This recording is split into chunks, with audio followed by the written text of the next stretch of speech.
Hello and welcome to SoBricks. I'm Adam and this is SoBricks. This is my channel for reviewing Lego sets and building them and other Lego related stuff. In this video I'm going to be taking a look at the Lego Star Wars TIE Interceptor and Death Star set. This is set number 9676. It has 65 pieces and I paid $25 for this set. This is a retired set. It is from roughly 2012. This is the series 1 of the Planet series. This is the third one. I've already looked at the Naboo Starfighter and Sebulba's Pod Racer, and here we have a TIE Interceptor and the Death Star. This is really interesting. I think the price for this is actually like the market price, at least per Bricklink, is pretty high in the US. I mean, maybe even more than what I paid. I paid $25, and it seems like the cheapest one I'm seeing for a sealed copy in the US is like upwards near $40. So I maybe got a really good deal on this, and I understand that some of these in their retirement are worth more than others. This one I was really interested in. I want to say this is maybe one of or the only one where maybe the two halves of the planet type thing are going to be different, but I'm not 100% sure, and I'm excited to take a look at these. I've enjoyed the other ones I've looked at, and I don't think I'm going to go through the process of like comparing them all necessarily, but I did that in the previous video, and maybe every so often, well, I'll see how I feel depending on the length of this one. But either way, I'm excited to look at this. So in this video, I'm going to open this up, I'm going to put this together, and then I'm going to share my thoughts on it while I build. I will speed the video up, and then I'll slow it back down to review this set. So until then, enjoy. Okay, so while we look at the build for this Lego Star Wars Planet series TIE Interceptor and Death Star set, I just wanted to say thanks for watching, and then remind you, if you like this video, click the thumbs up. If you like my other videos, click the subscribe button. If you want to support the channel, you can give money to the channel on YouTube, membership, supers, and thanks. There's a Patreon, there's a Buy Me a Coffee link, all that good stuff helps a lot. Thank you very much, and now on to my review for this set. Okay, so that is this Lego Star Wars Planet Series 1 TIE Interceptor and Death Star set. This is great. It's about what I expected, having built two of these Planet Series things before. A lot of stuff to get into, and so we will just start and get right into it. The first thing to look at, I hope I'm doing this in the same order as I've done it in other times. Usually I would start with the minifigure. In this case, I'm going to start kind of with the packaging, because for these Planet series, they come in a slightly special box, and we have the Death Star here. So this set is called the TIE Interceptor and the Death Star. So all of these planets come with essentially these globe-like things, these spherical kind of Lego pieces, and these are really interesting. So I thought Naboo was interesting. I thought Tatooine was interesting. Are those the two that I've seen? I want to say yes, but maybe I'm mixing those up. And this is great. So I don't know for sure, because I don't know about Series 2 and Series 3, but I believe this might be one of the only ones where the two halves are not identical, and that's because we have this little cutout here, and we don't have that anywhere on this one. There's that kind of little indent there for the Death Star. This is really cool. So this is it's technically 4 Lego pieces. We have the kind of piece up here that could be used to like tie a string through, make this into an ornament or something like that. Looking at the piece, this is the top portion. We do have the 4 studs on top, technic pinhole in there. These all do say Lego on them. It's this big molded dome piece that has these kind of flaps inside with some like locking mechanisms, and the inverse has kind of these grooves there. So we also have the anti-stud, or like the bottom of the plate, the 2 studs inside there. big pieces to produce. This is interesting because this one doesn't have printing, so all the other ones I think have, printing, different layers of printing, like lots of different colors. If I just grab one here, we can kind of see this has like lots of colors going on. Same with another one here, lots of colors and different layers. So the Death Star does have that, where it doesn't need a bunch of additional processing, maybe, and maybe that's why it they went with like not identical things. The other ones were identical. So we have this one has the indent there, and then the other one, what we have on the bottom, is actually one of these octagonal pieces to kind of help it lay flat, because this just has the 4 studs here as well, and this is pretty similar. I actually would be interested to know like if the pattern is repeated at all, and it seems like it might be. We can kind of see the same grooves here are also there, and if we were to continue to turn this, it seems like for the most part it is repeated. It just has that extra additional kind of indentation there for sort of like a radar dish, or maybe for the secret weapon that the Death Star has. And also, I should just note, maybe this one doesn't fit together as well. Maybe it's just my one, but when I'm having this here, it has this like crease through there. I don't think that's intentional. In my mind, I could kind of be like, oh, well, that's the trench. That's where the trench run is. But in reality, I think a lot of these grooves could be that. And I don't know if the trench run was really like equatorial or anything, but this sort of seam in the middle is a little more pronounced than it was on a couple of the other Planet series that I've seen. And in trying to like press it together, I get like a little bit of weird kind of flaring out of these things. So it's just better, I think, to leave it as is. They do come together and, separate out relatively easy. And then, yeah, we just have the extra kind of piece on there to allow for this to stand flat, or stand on its own a little bit easier when setting this down. This is also this is what the plastic bags containing the pieces were in, and then this was kind of housed in a box there, like the other Planet series, which is really interesting.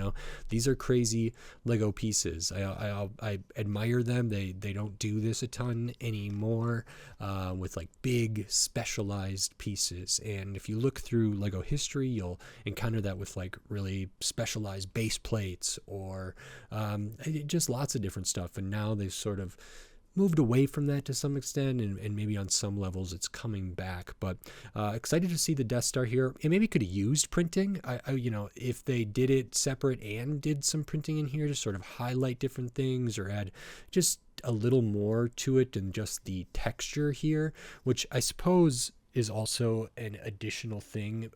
These other ones are just smooth and they have the printing. They don't have like, this is actually textured different, so you can kind of see where those things are raised there, and so that makes it a little bit special. But I don't want to say no to more printing. I still think this could have looked great with printing, but it is the Death Star. There's not a ton of stuff maybe we would print on there. So interesting to see this, a little different. It's not its own planet necessarily. It's a planet-sized or space station sort of thing there. So really cool to get this. Happy to see the Death Star represented here. And then the next thing we will look at is the minifigure, because you do get one. That's true for all these. And this one is a TIE fighter pilot, and these are great. I like these helmets a lot. There's a helmet series, I think, of like the buildable display helmets. I believe this was one of the first ones that came out, and it's very expensive to try and get now post-retirement. But they do have a blaster here, kind of that medium length one there. TIE fighter helmet is pretty good. This helmet it looks pretty big on the minifigure head there. It doesn't have any weird holes or anything on the side. This is all before that. The kind of the tubes that go around to the sort of breathing apparatus or the mask there are really nice and pronounced. Actually, the back of this is interesting because it's cut, really high. It doesn't completely go over the minifigure head. The minifigure head is black there, so it does hide a little bit of that, but we do see the minifigure head sort of peeking out there. There is printing on this, so we get these empire symbols kind of on the on the forehead, up on the top of the head on either side there. There's also printing for like the grooves for the sort of mouth, nose area there. I think this is a great helmet. I like the design of these a lot. It's intimidating. It feels like it's, this bridges, there's I like there's also additional printing just underneath these tubes as well. So that's great. I just really like this helmet design. I've always liked it. If we look at the minifigure head underneath there, so it is on a black minifigure head piece, but we have this printing here of this face. I don't know if we really ever see TIE fighters faces, or like TIE fighter pilots faces. At least I don't recall. This one seemed a little bit interesting to me. It's kind of got some facial hair, kind of has a smirk, maybe a raised eyebrow there, kind of unique. And this is an instance where they did like lighter color printing on a much darker color, and we don't get any like weird sort of see-through there. I actually think like the tan and the white in the mouth, but like the sort of tan sort of color for the skin tone there is pretty well done. So that's printed nice that we don't get weird off colors back there. Looking at the torso itself, we have kind of some tubing going down to the like breast panel area with different controls on it. Kind of have the jacket there with a belt around the waist. No printing on the legs, no printing on the arms, no printing on the back of the torso here. So not a crazy, especially detailed character, but I like it. I don't know how much has changed, from like maybe the first TIE fighter pilots from maybe the late 90s, early 2000s to like what this one is, sort of in this mid-era of Lego Star Wars into that 2012 area versus like what a TIE fighter pilot would look like now. I'm sure there have been, different versions of those and different iterations that look different. I think this one's perfectly serviceable. Personally, I don't mind this at all. And then the rest of this set is the display stand and the TIE Interceptor. So I'll look at the TIE Interceptor first. This is the little ship here, and I thought this was pretty great. This is interesting because there was a TIE Interceptor poly bag that came out, I think in the last year or two. It had the 25 years of Lego Star Wars kind of emblem on there, so that would put it in 2024. So I believe there was one of these, and as far as I can tell, the build is extremely similar, not identical. And I know I've built that poly bag, or I'm almost positive I built that poly bag and reviewed it on the channel, so maybe I'll link that here. But the main difference I'm seeing is sort of how a couple things are connected. So I'll go through this. We start with the round 2x2 there. We put a black 2x2 on top of that. Then we put these ratchet hinge pieces on either side, put another black 2x2 plate in there, another hinge. We put brackets on the front and back, and then we put a jumper up top, and then let me see if I can get this off. There we go. We put the 2x2 with the one stud jumper, and then we put the round kind of dish piece on that. In the more modern one, I think it's set number 30685, the TIE Interceptor poly bag. This top piece here is actually a 2x2 rounded plate. Or maybe it is a rounded jumper again, so it just is not as boxy up top. We do have a printed kind of canopy, printed windshield here on that disc piece.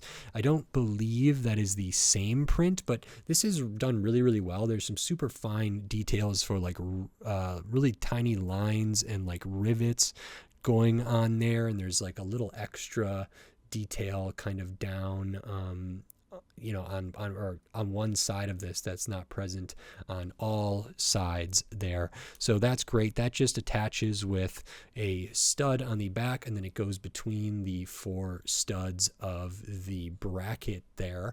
On the back, we do the same thing, just with the a non-printed, non-translucent piece there. And then we build the wings, and the wings also, or the solar sails or whatever they're called, the panels here, I think these are built the same or similar as well. So we start with kind of these bigger angled plates here, and then we use a smaller one there. So I think this is 1x6, and then this is 1x3, or this is like 3x6 angled plate, and this is maybe 2x3, or something like that. And we connect those with just the 1x6 tile, and then the vented tile there, the grooved tile. Put a binocular piece on the end, maybe for some blasters. The modern one, the 30685 polybag one, uses the 1x1 hollow stud, pieces with the bar coming off of it on the end here. So it would have like single prong blasters instead of kind of these dual pronged nature there. And I'm not sure if that one also used these same angled pieces at the back. I want to say it did, but I just don't know off the top of my head. I don't quite remember, nor am I able to like see that from a different angle and a cursory glance at the set when I'm Googling it. So or DuckDuckGoing it or searching for it on the internet. Anyway, the way these connect are actually the exact same as the way they do on the modern one. So we use a bracket, we put one of those hinge pieces on there and a cheese wedge, and then we kind of attach it sort of upside down, sort of not. You can like open these up a little bit more because they're on those ratchet hinges, something like that. But that kind of sees, the joint, the connector piece is actually 3 pieces with that 1x2 kind of slope, the hinge connector piece, and then the bracket, and the bracket attaches to the back side of these kind of foils or these wings or these sails or whatever they are. This one up here at the top is the same as this one. This one over here is the same as this one. I built them at the same time. I think it looks best kind of about right here. I think that's the most accurate kind of way to have these, because they're a ratchet joint. You can't like sort of get them positioned just right, and I think this is too far the other way, but you do have a little bit of leeway there, and I think you could actually even go one more, but you're gonna get pretty close to having these like foils kind of bump into each other there. So not recommended, and maybe illegal per the Lego rules. So I'm not going to do that. I like it here. This is great. It can kind of stand on its own, not like just flat, but it can rest on the wings or whatever.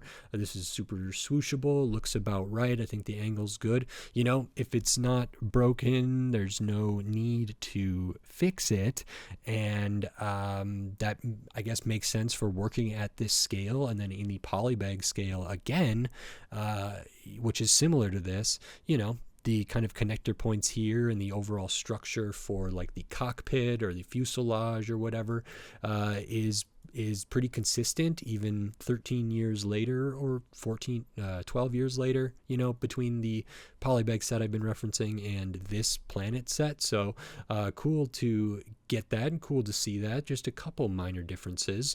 I wish I had one here to show, and I know I did. Maybe I didn't look hard enough, but I'll link maybe the other video in the description. We'll see. And then the rest of the set is the kind of stand. All of these Planet sets come with a little stand display thing, which I think is great.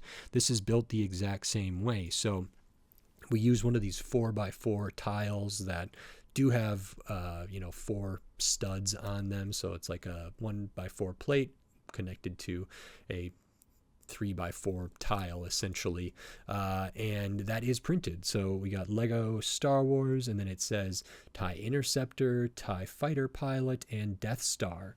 So it lists all of the kind of components of this. It lists like the planet or the whatever bigger piece, it lists the ship, and it lists the minifigure there. That is printed, no stickers or anything there. That's another like highly specialized piece that's only going to be like in this set, and all of these planet sets came with that, which I think is really interesting. The rest of the build here is super basic, just a couple 2x plates, like a 2x2, 2x6, 2x2, 2x6, and then we add a 2x2 with the kind of vertical Technic pin on it, one of these kind of tube pieces, and then a Technic half pin with the stud on there.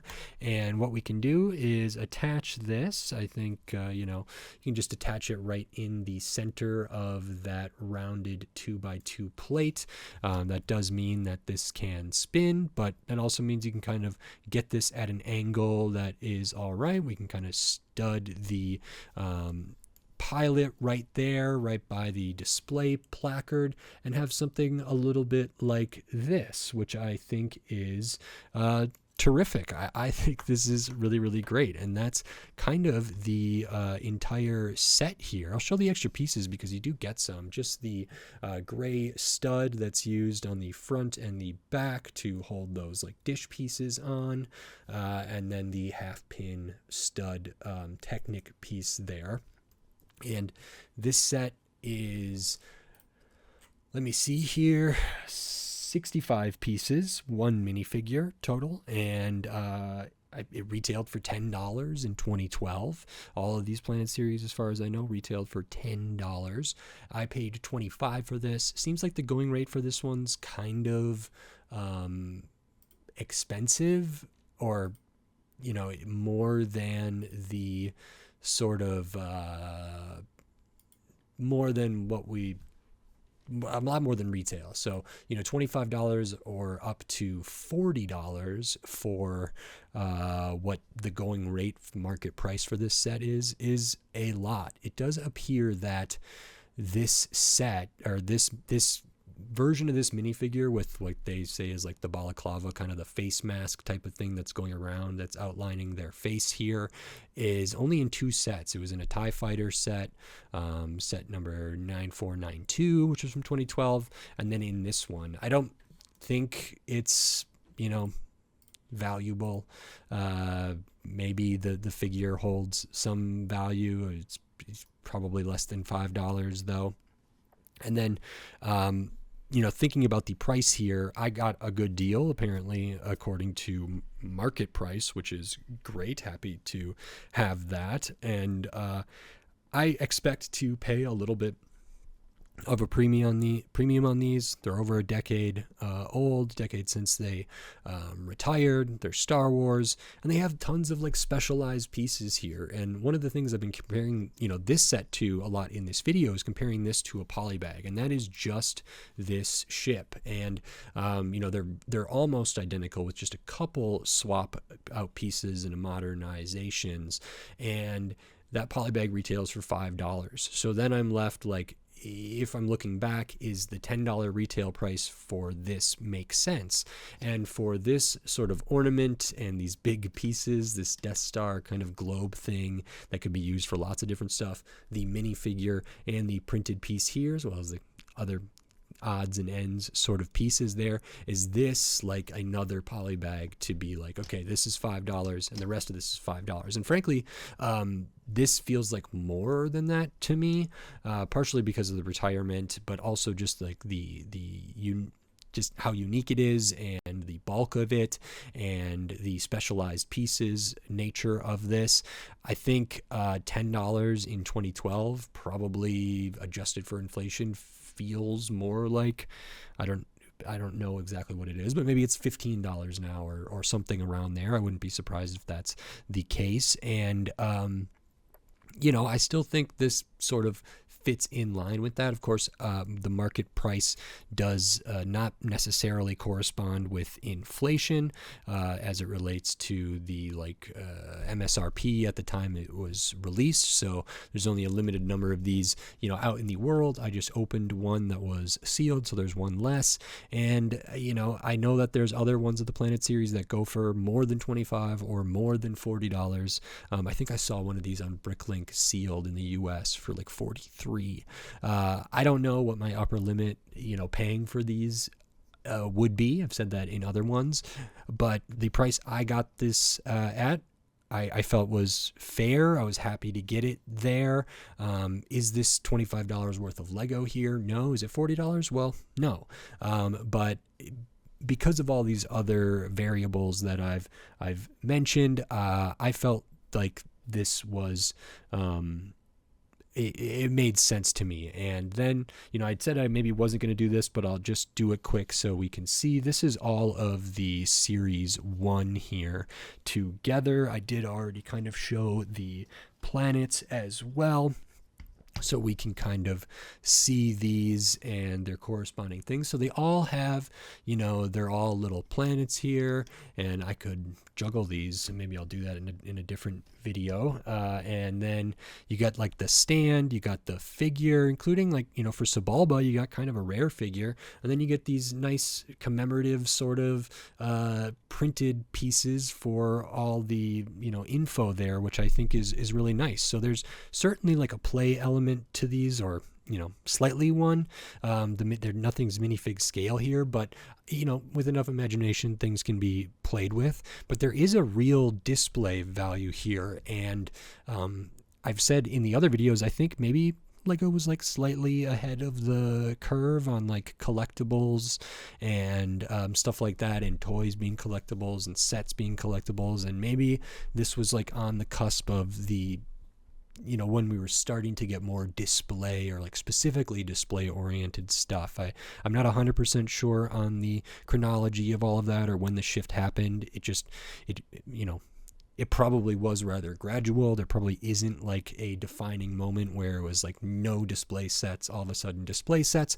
But in my mind, this kind of fits in that sort of ground in that transition.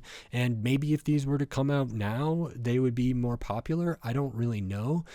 I seem to remember these not being popular at the time, and from people like just thinking historically, I don't think people particularly liked these, and maybe that's because they're kind of this, is this a display set? Well, it's kind of small, whatever. Is it a play set? It's on the cheaper side. So like, where does this fit in? And I actually think, the $10 price point for kind of a display oriented, collectible oriented sort of series of sets is pretty, it's kind of a good idea. But this is from quite some time ago, and I've really enjoyed these. I'm going to try to get some more of these for Series 2, because this is all Series 1. This is the first one here. So this is 9674, 9675, and 9676. So really interesting little sets. I have enjoyed it quite a bit, being able to look at these. Super grateful to be able to look at these, and I'm just appreciative that I'm able to get these and afford these and whatever else, because they're super fun to me, and another interesting piece of Lego history represented here on my channel, which I get a real kick out of. So this is really good. I think I got a fine deal, and I'm happy with this. Excited to look at more of these if I can. So I think that is it. Thanks. And so if you like this video, please click the thumbs up and give it a like. If you like my other videos, click the subscribe button down below so you can stay up to date on all the Lego videos I'll be doing here in the future, including hopefully more of these Lego Star Wars Planet series, tons of other Lego Star Wars sets, and then sets from all different themes, all different shape, size, price point, piece count, old sets, new sets, retired sets, used sets, new, like tons of different stuff, lots of things. So if you are not subscribed, maybe consider doing it. It's a great way to support the channel. It means a lot to me. We're trying to get get to 2,000 subscribers. We're on the way there. It'd be amazing to get there, and I'll do some giveaway if I hit that milestone. So if you're not subscribed, maybe consider doing it. I appreciate it. Thank you very much. And then if you wanted to support the channel in a different way, you can give money to the channel. There's membership supers and thanks on YouTube. There's also a Patreon in the video description. There's a Buy Me a Coffee link in the video description. There's some affiliate links there.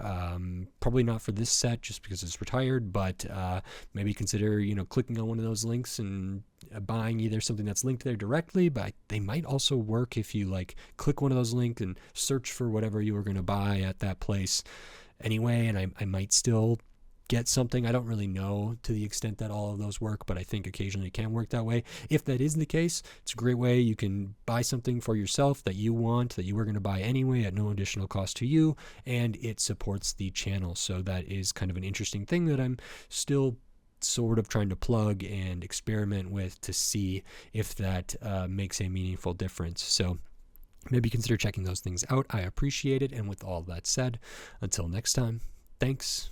Bye.